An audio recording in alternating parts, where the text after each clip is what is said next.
खुदा की है दौलत, खुदा की जमीन है, कुछ को नहीं उसने सबको ये दी। मरियम नवाज को तो भी पता ही नहीं है उसने भी क्या करना है। पाकिस्तान की सबसे खूबसूरत पॉलिटिशियन खातून जो है वो तमीज़ के दायरे में रहना चाहिए। इमरान खान उसकी अलिल अलान इस मुल्क की अशराफिया जो अमीर सियासी अशराफिया है, हम उसके ख़िलाफ़ एक पार्टी बना रहे हैं। मैं फ़ौज को चाहता हूँ कि मुझे सपोर्ट करे। एहसन इकबाल जो है वो तो बल्कि इसी सोफे पे यहाँ बैठे हैं। महेश भट्ट ने इंडिया से ऑफर भी की, लेकिन आपने उनके सामने तीन ये इमरान खान ने इतनी मजहबियत पैदा की है इस मुल्क के अंदर। ऐसी खवातीन जो मेरा जिस्म मेरी मर्जी को लेकर चल रही हैं, क्या आपकी पार्टी उन खवातीन को भी इस्लाम में वाकया हुआ है, आपने उसके बारे में देखा कि ये इसमें ज्यादा बड़ा कसूर इमरान खान जैसे लोगों का है। जुनैद ने एक तो काम डेफिनेटली किया था जो कि गलत। पाकिस्तानी को अकल होनी चाहिए कि वो अक़वाम मुत्तहिदा ऐसा अदारा नहीं है। वो तो तमाम मुल्कों के दुनिया के उनके बारे में बात करने के लिए।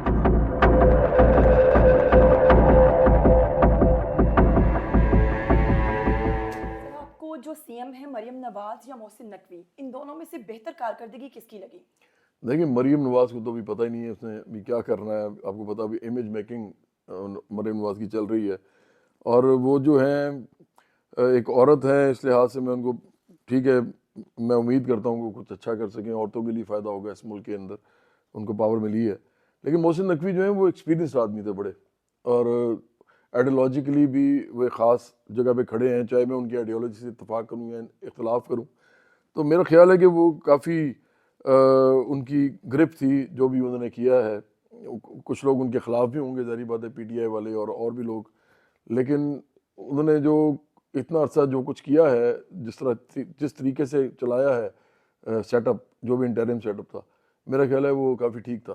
सर, कारकर्दगी को अगर छोड़ें हम कुछ देर के लिए पीछे और खूबसूरती की बात करें, तो पाकिस्तान की सबसे खूबसूरत पॉलिटिशियन खातून जो है वो कौन है, किसे समझते हैं जो चमकती हैं? अच्छा, मुझे वैसे इस तरह का सवाल जो होता है ना, उसका जवाब देने के बाकायदा ट्रेनिंग है, तो मैं तो जवाब ही नहीं दूंगा। लेकिन मैं ये ज़रूर कहूँगा कि देखो, वो कहते हैं ना, beauty is in the eyes of the beholder. तो मुझे लगता है कि तमाम दुनिया की औरतें खूबसूरत होती हैं, और अगर वो उनके अंदर एक हो ना इंटेलेक्चुअल क्यूरोसिटी हो, वो ज़िंदगी में कुछ ज़िंदगी में करना चाहें, उनके अंदर जज्बा हो, फिर वो अच्छी औरतें भी हों, काइंड औरतें हों, तो उनकी खूबसूरती में इजाफा हो जाता है। तो अगर आपका कोई भी इशारा है किसी भी ऐसी खातून की तरफ जो पॉलिटिशियन है, जो पावर में है, या जो मिनिस्टर हैं, या कोई भी, तो मैं तो चाहूँगा कि वो इस तरह की औरत बनने की कोशिश करें, तो शायद ज़्यादा खूबसूरत और हो जाएंगे। अगर एक ही फैमिली में डिफरेंट जो मेंबर्स हैं वो डिफरेंट पार्टीज को सपोर्ट करते हैं, इनकी वजूहात की वजह से घरों में लड़ाइयाँ बढ़ती हैं, जैसे कि अगर मैं किसी और पार्टी को सपोर्ट करती हूँ, मेरे हस्बैंड किसी और को, और लड़ाई झगड़ा, ऐसे लोगों को क्या मशवरा देना चाहेंगे? तमीज़ के दायरे में रहना चाहिए। पहली बात तो ये है कि देखें, जो अपने माँ बाप, बहन भाई, बाल बच्चे होते हैं ना, और करीबी दोस्त होते हैं, करीबी ताल्लुकदार, जिनके साथ आपने रहना होता है और आपने सोचा होता है कि इनके साथ रहना अच्छा लगता है, तो उनके साथ कोशिश करेंगे ऐसे मामलात, सियासी मामलात जिन पे वो ज़्यादा जज्बाती आप भी हो जाते हैं, वो भी हो जाते हैं, तो आप गुफ्तगू ना करें। लेकिन अगर कोई उनमें से फिर बदतमीज़ी करता है, तो ये बड़ी ज़्यादती है, ये नहीं करनी चाहिए, क्योंकि अपने रिश्ते जो है ना, वो सियासत से ज़्यादा बेहतर होते हैं, क्योंकि आपने उन्हीं लोगों के साथ रहना होता है आखिरकार। सर, पीटीआई सपोर्टर्स जितने भी हैं, मैं ये जानना चाहती हूँ कि वो हमेशा गाली गलौज से क्यों बात करते हैं? क्या मतलब हम लोग अगर बहस करना छोड़ देते हैं तो वो समझते हैं कि गाली गलौज की वजह से वो सच्चे साबित हो गए हैं। तो इसकी क्या वजह है कि तमाम पीटीआई सपोर्टर्स जो हैं वो इतने ज़्यादा बदतमीज़ क्यों हैं? इमरान खान उसकी वजह है। इमरान खान खुद एक बदलिहाज और बदतमीज़ आदमी है।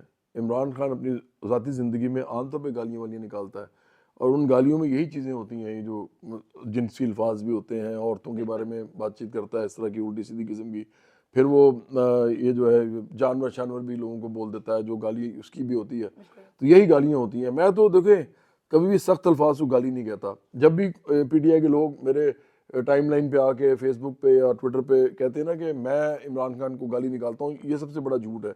मैंने इमरान खान को जब भी कहा है, सख्त अल्फाज बोले हैं, मैंने कभी गाली नहीं निकाली इमरान खान को, बल्कि मैं किसी को भी नहीं निकालता। मैं मेरे शोबिज़ के अंदर मेरा पूरा एक हिस्ट्री है मेरी, किसी से आप पूछ लें कि मैंने कभी बदगोई या बद कलामी की हो। हाँ, सख्त अल्फाज सियासत में बोलना ज़रूरी है।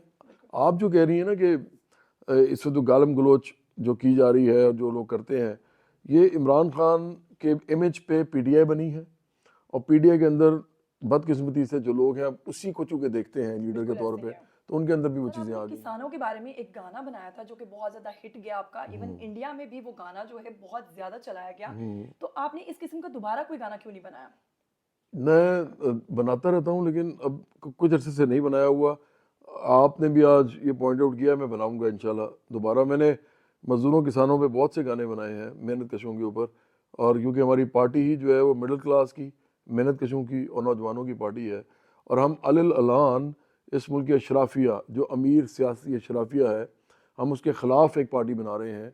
और हम बहुत ही मुश्किल काम कर रहे हैं इस वक्त। हमें लोग भी चाहिए जो मिडिल क्लास से और वर्किंग क्लास से आएँ, तो उनको पता होना चाहिए कि ये इस तरह के जो गाने होते हैं वो बनाए इसीलिए जाते हैं ताकि लोगों के अंदर जज्बा आए और वो सियासी तौर पे एक मोबिलाइज हो सके एक सर तरीके से। आपने फौज को लेकर भी एक गाना बनाया, दोस्ती एल्बम था वो, बेहद हिट गया वो सॉन्ग, बहुत पसंद किया गया। दोबारा उस किस्म का गाना दोबारा क्यों नहीं आपने बनाया? अच्छा, मैं ना एक बात बताऊँ आपको कि मुझे बहुत खुशी है इस बात की कि मैंने दोस्ती गाना गाया। मैं उससे सियासत में भी नहीं था। सियासत में होता तो शायद ना गाता, क्योंकि वो फिर गलत मैसेज जाता है कि जी मैं फ़ौज को चाहता हूँ जी कि जी। मुझे सपोर्ट करे। लेकिन मुझे बहुत खुशी है इस बात की, क्योंकि फ़ौज के अंदर जितने सिपाही हैं, जितने भी अफसर हैं, वो मुझे प्यार करते हैं सिर्फ उस बेशक। गाने की वजह से। क्योंकि वो उनको उस गाना सुन के उनके अंदर एक जज्बा उभरता है, नो डाउट वो गाना उनका दिल बहुत अच्छा करता है था। कि हम पाकिस्तान के लिए कुछ करें। बेशक। तो मुझे ये बात हमेशा अच्छी लगती है। अब शायद मैं इस तरह ना बना सकूं क्योंकि सियासत में आ गया हूं, लेकिन मैं अदारे के तौर पे फ़ौज जो है उसको हमेशा मोहब्बत से देखता हूं। सिर्फ सियासी उनका अमल जो है वो नहीं होना चाहिए इस मुल्क के अंदर, हम इसका हमारा असूली तौर में वाकफ़ है ये। बेशक। लेकिन आइंदा मैं वैसे पाकिस्तानियों के लिए गाने बनाता रहूँगा, हमने फ़ौज भी इंशाल्लाह। शामिल ही होगी डेफिनेटली। सर आपके पास एक दफ़ा एहसन इकबाल भी आ चुके हैं और पीटीआई के कुछ लोग आ चुके हैं जिन्होंने आपको दावत भी दी। तो एहसन इकबाल साहब तो बड़े शरीफ इंसान हैं, आपने उनकी बात भी नहीं मानी। इस तरह तो देखें, मुझे नज़र गोंदल जो है उनके भाई जुल्फ़कार गोंदल, उन्होंने भी कहा था पीपल्स पार्टी की टिकट लेने के लिए लाहौर से। और नज़र गोंदल उस ज़माने में आप याद रखिए कि वो पीपल्स पार्टी में थे, 2013 की बात है। और नज़र गोंदल और जुल्फ़कार गोंदल दोनों, जुल्फ़कार गोंदल बल्कि यहाँ से एमपीए भी रहे पंजाब से, तो उनको भी मैंने इनकार किया था, मतलब माजरत की थी। इसी तरह इमरान खान को मैंने आपको बताया, मैंने 4 दफ़ा माजरत की। एक दफ़ा मुझे इमरान इस्माइल ने भी फ़ोन किया था कराची से, मुझे अब याद है एकदम, कि उन्होंने भी पार्टी में आने के लिए कहा। और एहसन इकबाल जो है वो तो बल्कि इसी सोफे पे यहाँ बैठे थे। ये वो मेरे सीनियर हैं, यूवीटी लाहौर से वो मेरे सीनियर हैं। और वो आए थे, उनकी मेहरबानी, वो तशरीफ़ लाए और उन्होंने मुझसे मेरी नून ज्वाइन करने के लिए कहा 2013 में ही। तो मैंने तो उनसे कहा था कि मैं तो लेफ़्ट का आदमी हूँ, मैं तो बाएं बाजू का आदमी हूँ। तो उन्होंने मुझे आगे से बल्कि कहा कि यार हमारे चीफ मिनिस्टर भी तो बाएं बाजू के शायर जो हैं हबीब जालिब, उनकी नज़में पढ़ते हैं। मतलब शबाज शरीफ की बात वो कर रहे थे। तो बहरहाल ये तो एक लाइट मूड में हमने बात की, लेकिन उनसे मैंने माजरत इसी तरह की थी क्योंकि मैं जो पार्टी हम बनाना चाहते हैं, बिल्कुल। हम इनकलाबी लोग हैं, हम इस मुल्क के अंदर अमीर गरीब का फ़र्क ख़त्म करना चाहते हैं। तो वो पार्टी नहीं है मुस्लिम लीग नून। बिल्कुल। लोग तो इंडिया में काम करने के लिए तरसते हैं और आपको महेश भट्ट ने इंडिया से ऑफर भी की, लेकिन आपने उनके सामने 3 शराइत रख दी। वो 3 शराइत वाला मामला क्या था? अच्छा, महेश भट्ट जो है उनके साथ मेरा बड़ा अच्छा ताल्लुक़ है, मैं उनकी इज़्ज़त भी करता हूँ उनकी बहुत से ख़यालात की वजह से। लेकिन हुआ ये था कि उन्होंने मुझे, एक गाना मेरा था बिन तेरे क्या जीना, बिन तेरे क्या? उन्होंने कहा कि हमें ये चाहिए, हमारी फ़िल्म में हमने लेना है। तो उन्होंने बड़े एहतराम और प्यार और इज़्ज़त के साथ मुझे पूछा, मैं भी उनके साथ इसी तरह था। तो मुकेश भट्ट और वो दोनों आए थे हमारे स्टूडियो जहाँ मैं काम कर रहा था इंडिया में, एम्पायर स्टूडियो में था मैं उस वक्त। तो उन्होंने मुझे कहा, तो मैंने उनसे सिर्फ ये कहा कि देखें, इसमें 2-3 चीज़ें हैं इम्पोर्टेंट। पहली बात तो ये है कि आपकी जो फ़िल्म्स होती हैं वो थोड़ा सा उसमें आपकी पिक्चराइजेशन, उस ज़माने में वो ऐसी फ़िल्में बना रहे थे जिसमें थोड़ी सी ज़्यादा जी लिबरल और जी। आप ये समझेंगे बोल्ड काम करते थे। ज़रा बोल्ड बोल्ड करते थे। कहेंगे फिल्मी सेंस में। जी। तो वो उस तरह का वो करते थे। तो मैंने उनसे कहा कि मैं चूँकि यहाँ ना पाकिस्तान में मौसीकी के अलावा मैं तमगा इम्तियाज़ मुझे मिला है, सारा इसार मिला है, ह्यूमन राइट्स अवार्ड मिला है, सदारती अवार्ड्स मिले हुए हैं मुझे। उसके अलावा मैं यहाँ पे पोलियो का एम्बेसडर रहा हूँ। तो फ़िल्म और मौसीकी तो अलग है उससे। तो मेरा जो इमेज है ना एक ख़ास किस्म का है, फैमिलीज पसंद करती है मेरा इमेज। तो अगर मेरे इस गाने में आपने पिक्चराइज ऐसे किया ना कि मुझे मुसीबत पड़ गई, तो ये गलत हो जाएगा, तो ये काइंडली एक तो ना कीजिएगा। तो उन्होंने मुकेश साथ बैठे थे, उन्होंने मुकेश भट्ट से कहा you know what Mukesh, we have been dealing with kids until now, now we are dealing with the big boy from Pakistan. I still remember his words, क्योंकि मुझे अच्छी तरह विविडली याद है पूरा, उनको भी याद होगा। तो दूसरा उन्होंने मुझे कहा कि मैंने उनसे कहा कि ये गाना जो है ये जैसा है वैसे ही आप करें। तो उन्होंने कहा कि नहीं, इसमें हम कुछ स्टैंजा शायद एक डालेंगे। तो मैंने कहा ठीक है, आप स्टैंजा कर लें। उन्होंने स्टैंजा किया भी। और तीसरा मैंने उनसे कहा था कि मैं खुद गाऊंगा, ये ना हो कि आप किसी और से गवाएं, जी जी। तो मैं खुद गाऊंगा। तो उन्होंने बड़े प्यार से मेरी ये सारी चीज़ें सुनी भी और उस पर अमल भी अब किया। जैसा कि मैं सुन रही हूँ कि बहुत ही सच्चे इंसान और बड़ी ईमानदारी से हर बात का जवाब दे रहे हैं। जुनैद जमशेद साहब के ऊपर भी आपने तनकीद की थी कुछ इस तरह की कि उन्होंने जो सारी ज़िंदगी मुआवजा कमाया सिंगिंग से, क्या वो हलाल था और फिर उसे उन्हें अल्लाह की राह में आगे उन्होंने उसको खर्च भी किया या नहीं किया, या इस बारे में आप क्या समझते हैं? देखो, हुआ ये था कि पहली बात तो ये कि जुनैद जो है वो मैं उसके बारे में ना कोई बहुत ज़्यादा नेगेटिव बात नहीं करता, क्योंकि जुनैद ने एक तो काम डेफिनेटली किया था जो कि गलत था, कि उसने मौसीकी छोड़ के मौसीकी के ख़िलाफ़ ही बात करनी शुरू कर दी, और यहाँ तक चला गया कि उसने कहा कि ये जो काम है ये हराम काम है, तो ये उसको नहीं करना चाहिए था। और उसने इस मुल्क के अंदर ये इस चीज़ की बुनियाद रखी एक तरह से कि इस मुल्क के अंदर रिलीजियोसिटी जो है, जिसको हम मजहबियत कहते हैं, एक जहन में रखो कि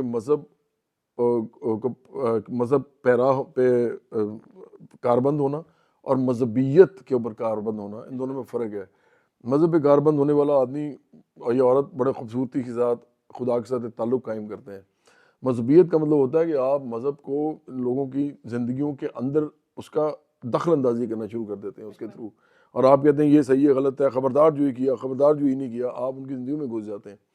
तो मेरा ख्याल है उसमें जुनैद का भी रोल था, जो कि बाद में थोड़ा सा कम उसने कर लिया। लेकिन उसने कहा, हुआ ये था कि एक प्रेस कॉन्फ्रेंस में मोहसिन जाफ़र होते थे, जंग के रिपोर्टर, उन्होंने खड़े होके जब ये इस तरह की बात कर रहा था ना जुनैद के, मैं तो चाहता हूँ कि इस मुल्क के जितने भी आर्टिस्ट हैं उन सबको भी हदायत मिले जिस तरह मुझे मिली है, और वो ये काम छोड़ दें।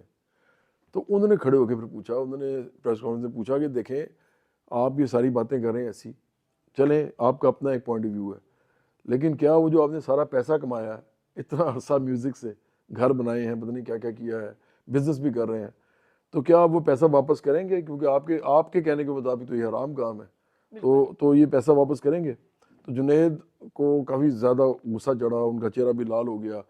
और मुझे जहाँ तक याद है, मोहसिन जाफ़र ज़्यादा बता सकेंगे बेहतर तरीके से, लेकिन मुझे याद है कि उन्होंने आगे से सिर्फ ये एक नहायत कमज़ोर सी तवजीह दी कि मैंने फतवा लिया है और उसके मुताबिक जितना पैसा मैंने उस ज़माने में कमाया था हदायत मिलने से पहले, तो वो मैं सारा रख सकता हूँ। सर तो आपकी पार्टी जो कि बराबरी, जिसमें आप कहते हैं कि सभी बराबर होंगे, किसी को भी किसी पे फोकियत हासिल नहीं है, तो फिर ऐसी खवातीन जो मेरा जिस्म मेरी मर्जी को लेकर चल रही हैं, क्या आपकी पार्टी उन खवातीन को भी सपोर्ट करती है? मेरी पार्टी किसी के मामलात में दखल नहीं देती, सिवाय किसके, रोटी कपड़ा मकान, इज़्ज़त रोज़गार, तालीम, इलाज, सेहत, बिजली, पानी, ट्रांसपोर्ट, इंसाफ, इंसानों की इज़्ज़त माशरे में जो मिलनी चाहिए, हमारा ये सब्जेक्ट है और यही सब्जेक्ट सबका होना चाहिए। अच्छा देखो, ये जो होता है ना कि आप किसी को कहें कि आप ये ना करो वो ना करो, बिल्कुल। अभी अगर हम इसको फैला लें तो कोई भी किसी को भी कह सकता है ना। अभी आप मेरे घर से बाहर निकलो और आपको यहाँ से कोई बंदा खड़ा हो जाए और कहे जी आप फ़ौरन जो है ना, अगर आपको चादर अभी नहीं है तो अपनी गाड़ी की जो है ना वो सीट का कपड़ा उसको बेशक काट के करें, लेकिन अभी मेरे सामने चादर सर पहने, इसी हवाले तो से आप क्या करेंगे? कुछ दिन पहले जो इचरा में वाकया हुआ है, आपने उसके बारे में देखा कि एक खातून को कितना बस हरासा किया गया? ये इसमें ज़्यादा बड़ा कसूर इमरान खान जैसे लोगों का है।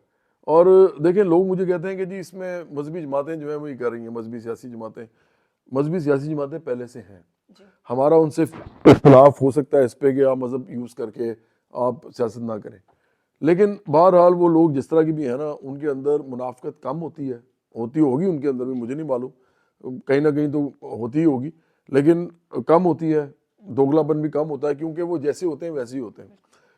तो आम लोग जो है ना मजहबी वोट नहीं देते पाकिस्तान में, आपने नोट किया होगा, लोग मज़हब के नाम पे वोट नहीं देते। इमरान खान ने एक तरीका इस्तेमाल किया है जो कि नहायत चालाक तरीके से किया, मकारी से। उसने अपना क्लीन शेवन फेस रखा है, क्योंकि पाकिस्तान में लोग क्या चाहते हैं, वो चाहते हैं कि जी हम क्लीन शेवन भी रहें और जैसे ही इस्लाम की बात है तो हम फौरन मुजाहिद भी बन जाएं। तो एक अजीब किस्म की ना हमारे मुल्क में मुनाफिकत है जो हर जगह आपको नजर आएगी। मतलब हम दूसरे की माँ बहनों जो है उनके बारे में उल्टी सीधी बातें करें, हमारी माँ बहनें जो उनके बारे में कोई बात ना करें। तो इस तरह के लोग हैं हमारे मुल्क में, और ये बड़ा अफसोसनाक बात है। जब तक ठीक नहीं होंगे मुल्क भी ठीक नहीं होगा। इसीलिए हम कोशिश कर रहे हैं कि इनको पहले हिदायत दी जाए बराबरी बॉडी की तरफ से कि ये अपनी मुनाफिकत कम करें।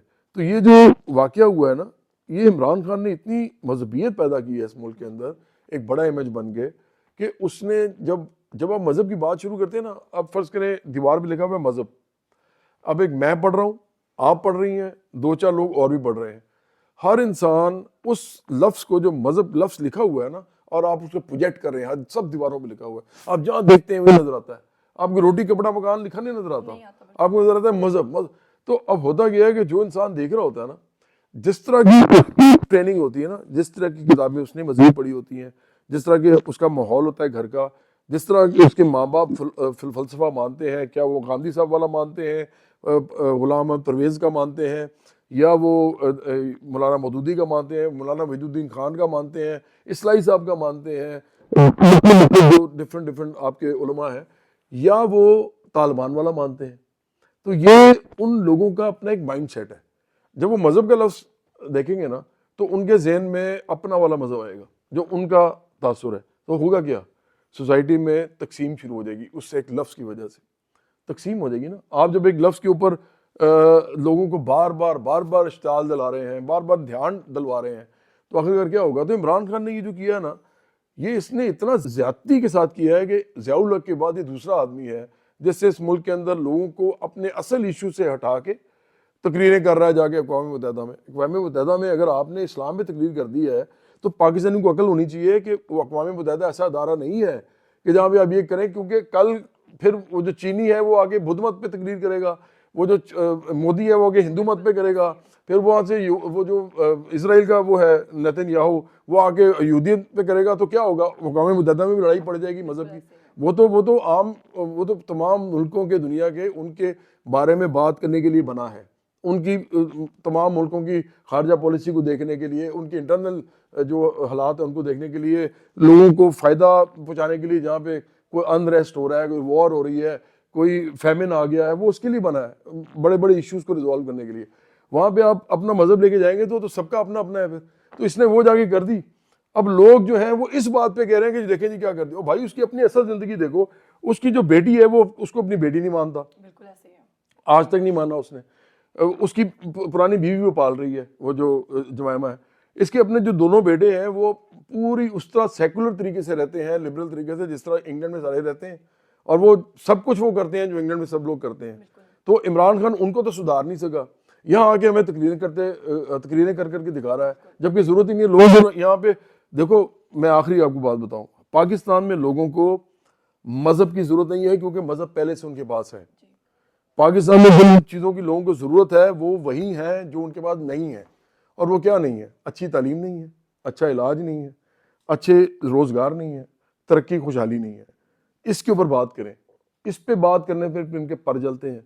इनसे होता कुछ है नहीं। ये आते हैं तो तोशा खाने से पैसे बना लेते हैं, ये आते हैं तो अल-कादिर यूनिवर्सिटी की ज़मीन मलिक रियाज जैसे आदमी से ले लेते हैं, जो करप्ट तरीन आदमी पाकिस्तान के दौरे मशहूर है, जो खुद कहता है अपने इंटरव्यू में कि मैं फाइलों को पहिए लगाता हूँ। मैं मलिक रियाज से कभी एक ढेला ना लूँ ज़िंदगी में, मैं कभी किसी इस मुल्क के अमीर आदमी से एक ढेला ना लूँ, क्योंकि मुझे पता है उन्होंने पैसे कैसे बनाए हैं। मैंने कभी नवाज शरीफ से पैसे नहीं लिए, मैंने कभी आसिफ ज़रदारी से पैसे नहीं लिए, मैंने किसी जर्नैल से पैसे नहीं लिए। तो मैं तो ये कह सकता हूँ ना, बबांगे धोल कह सकता हूँ। तो मसला ये है कि इस आदमी ने वो तमाम काम किए हैं जो कि गलत थे, लेकिन साथ मज़हब की बातें करता रहा, अपने आप को नेक नामी अपनी बनाता रहा। इसलिए पाकिस्तान के अंदर मेरा ख्याल है कि जो वाक़या हुआ है इछरे वाला, उसके अंदर भी इमरान खान का बहुत बड़ा हाथ है इनडायरेक्टली। ये अगर ऐसी चीज़ें ना करता तो वो जो आम छोटी छोटी मजहबी जमातें हैं वो भी वो सही समझती हैं, वो कर रही होती हैं, लेकिन उनको वोट भी नहीं दे रहा था कोई। इस आदमी ने डबल काम करके इस मुल्क के अंदर दोबारा एक मजबूत की एक फ़िज़ा कायम कर दी है, जो कि मुझे लगता है कि इस मुल्क के अंदर आगे आने वाले वक्त में नफ़रत और तकसीम का मज़ीद बाइस बनेगी। सर, आपने बेशुमार गाने गाए हैं, उनमें जो आपका मोस्ट फेवरेट सॉन्ग है वो कौन सा है? वो गुनगुना दीजिए थोड़ा सा। अच्छा चले, मैं वो शायद आपने ना सुना हो, बल्कि आप इस गाने को प्रमोट करें। ये मेरा जरूर इंशाल्लाह। ये इनकलाबी गाना है, मैं आपको चंद लाइन सुना देता हूँ। खुदा की है दौलत, खुदा की जमी है, कुछ को नहीं उसने सबको ये दी है। बशर जो भी दुनिया में पैदा हुआ है, ये उसकी है दौलत, ये उसकी जमी है। गलत है ये तकसीम खुदा की नहीं है, ये इंसान की अपनी बनाई हुई है। गलत है ये तकसीम खुदा की नहीं है, ये इंसान की अपनी बनाई हुई है। सब कुछ जब रब का है तो फिर ये सबका है, क्यों कुछ ने इस सब पर कब्जा किया है। ये तेरा न मेरा है, सब कुछ खुदा का है। फिर क्या लड़ाई है, फिर क्या तमाशा है। इस तरह मर मर के जीना भी क्या है। ये तकसीम बदलने का वक्त आ गया है। उठो चलो आगे बढ़ो, उठो चलो आगे बढ़ो। जागो मेरे दोस्तों, अपने हक के लिए तुम उठो। बातिल को बातिल कहो, जब तक हक सच न हो। किसी के न आगे झुको, किसी से भी तुम ना डरो। है इंसान बराबर सभी, सबका है सब कुछ कहो। मिलकर सब आगे बढ़ो, बदल डालो इस दुनिया को, बदल डालो इस दुनिया को। सर आपसे आज की बातें करके बहुत अच्छा लगा, और मैं पर्सनली खुद भी आपकी बहुत बड़ी फैन थी और आपसे बहुत मिलना शुक्रिया। चाहती थी। और आज यकीन कीजिए कि आपसे मिलकर मैं इतनी ज़्यादा नर्वस हो रही हूँ कि मुझसे बोला नहीं जा रहा था, क्योंकि जब आपकी पसंदीदा शख्सियत आपके सामने मौजूद होती है तो आपकी क्या फीलिंग्स होती हैं आप लोग भी समझ सकते हैं। आज बहुत मज़े की इनसे बातें की। फिर मिलेंगे ऐसे नए एक्साइटिंग नए नए लोगों के साथ। तब तक के लिए मुझे दीजिएगा इजाज़त। टिल देन टेक केयर, अल्लाह हाफिज़। खुदा हाफिज।